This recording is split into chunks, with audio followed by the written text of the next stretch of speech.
All right, Shalom. First and foremost, as always, I want to give all the praises, honor, and glory unto the Most High and His only begotten Son. Call Halayim La Yahweh, Bahashem, Yahweh Shai, Bahashem, Rakak Radash. Double honors to the apostles, elders, great millstone, who rule and teach well. Wabarakathum to the hopeful elect. All right, now today through the Spirit, I wanted to go into a quick video entitled "This World is Fading Away." Okay, and this everything we see is gonna pass away. The Lord is gonna do away with this evil, left-handed rulership, ruled by Esau, according to prophecy. That's what I'm going to touch into and tap into real fast. Lord willing is edifying. It's 1 John chapter 2. And read verse 15 through 17 NLT. Do not love this world nor the things it offers you.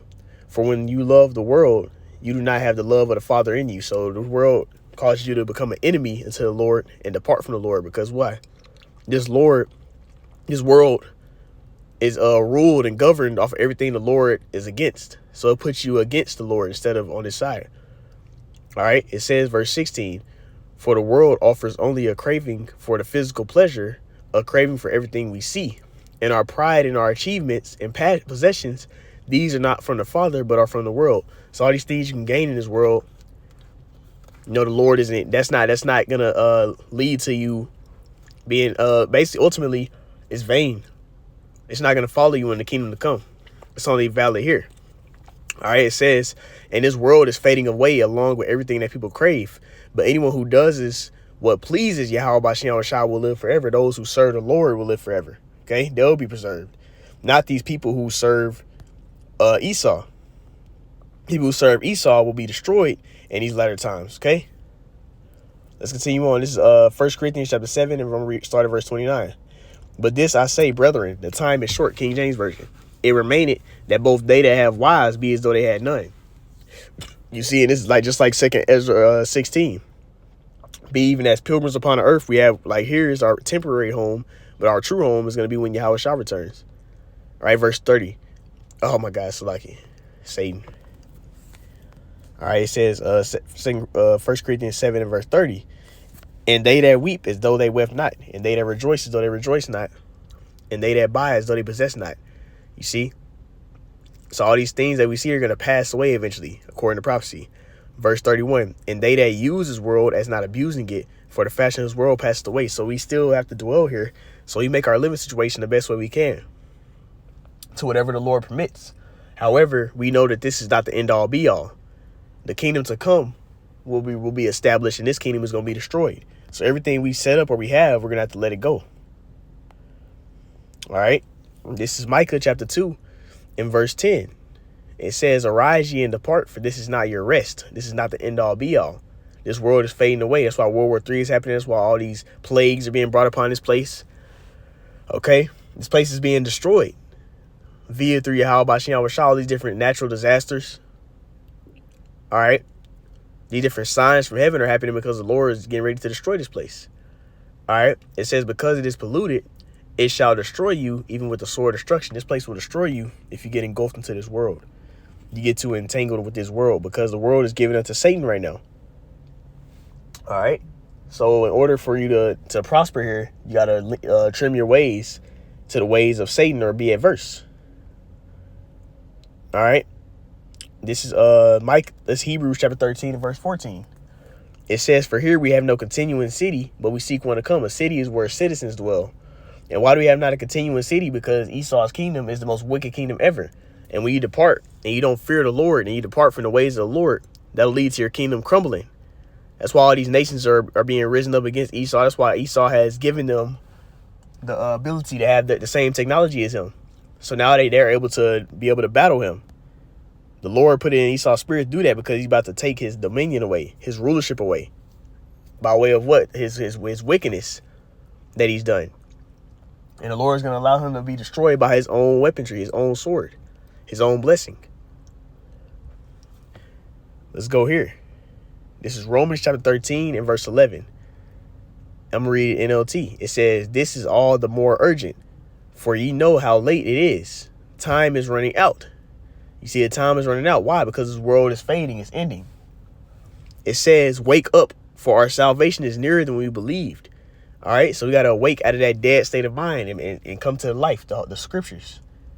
Because guess what? The Lord's getting ready to set up his kingdom, his everlasting eternal kingdom, that righteous standard. And if you're not ready, it's going to happen anyway. We don't want to be caught off guard by these prophecies that happen before the Lord destroys this kingdom. We're in the time period of these prophecies happening. Continuing on. This is Ecclesiastes chapter 3. And let's see, it's a point that I want to go to. We'll start from the top. Ecclesiastes 3 and verse 1. To everything there is a season and a time to every purpose under heaven. There is a time for everything. Okay? So let's see. I want to come down. Let's go to let's jump down to verse 5. It says a time to cast away stones, a time to gather stones together. What's being gathered together? The elect, the Lord's elect. The Lord's be building that spiritual temple, which is his people. It says a time to embrace and a time to refrain from embracing. So we're not supposed to embrace these things of this world. This world is passing away. It says a time to get and a time to lose. We're in a time period of us forsaking our things we have in this life. Because ultimately the Lord wants us to put him first over these things and be able to sacrifice those things for him. It says in a time to keep and a time to cast away. A time to rend and a time to sow. A time to silence and a time to speak. He said, here, only this point right here, verse 8. A time to love and a time to hate. A time of war and a time of peace. Now this peace is going to come after the war happens. You see, World War III is getting ready to happen. Sedition among men is getting ready to happen. All these things are going to happen before the Lord takes Esau's dominion away. All right. Let's go here. Ecclesiastes chapter 12. And we're going to start from the top. It says, remember thy creator in the days of thy youth, while the evil days come not. Because the full long bad times are here. Well, we're in the beginning of it. It's going to get worse. It says, when thou shalt say, I have no pleasure in them, while the sun or the light or the moon or the stars are not darkened, nor the clouds return after the rain. Now we know what the scriptures say, that darkness is going to come. Then Joel, book of Acts, that's that Jacob's trouble. All right. It says, in a day when the keepers of the house shall tremble, and the men shall bow themselves, the grinders shall cease because they are few, and the loose shall be darkened, and the doors shall be shut in the streets. When the sound of the grinding is low, and he shall rise up, the voice of a bird and the daughters of music shall be brought low. We're in a time period, all this stuff happening. End time prophecy. All right. And that's how we know this world is fading away, because we're in a time period of that happening. Okay. The Lord is taking dominion away from Esau. So we have to understand that. Esau is the end. Jacob is the beginning of it that follow it. Okay. Let's go here. Ecclesiastes, known as Sirach, chapter 10 and verse 8. Because of unrighteous dealings, injuries, and riches got by deceit, the kingdom is translated from one people to another. The Lord is translating the dominion away. That's what kingdom means. Dominion or sovereignty, power. All right. The Lord is taking the power away from Esau. Okay. That's why this world is fading away. Let's go here. This is Ezekiel chapter 14. And I'm going to start at the point, verse 12. And I'm going to get 13.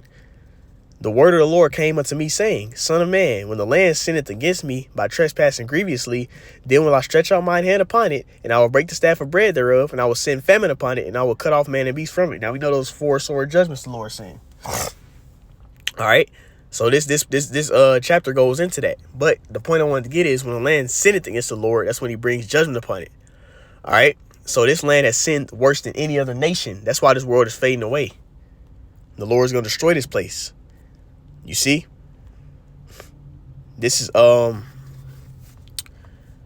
let's see, let's get 2 Ezra 9 and verse 1 and 2. And I'm kind of going through because I don't have much time.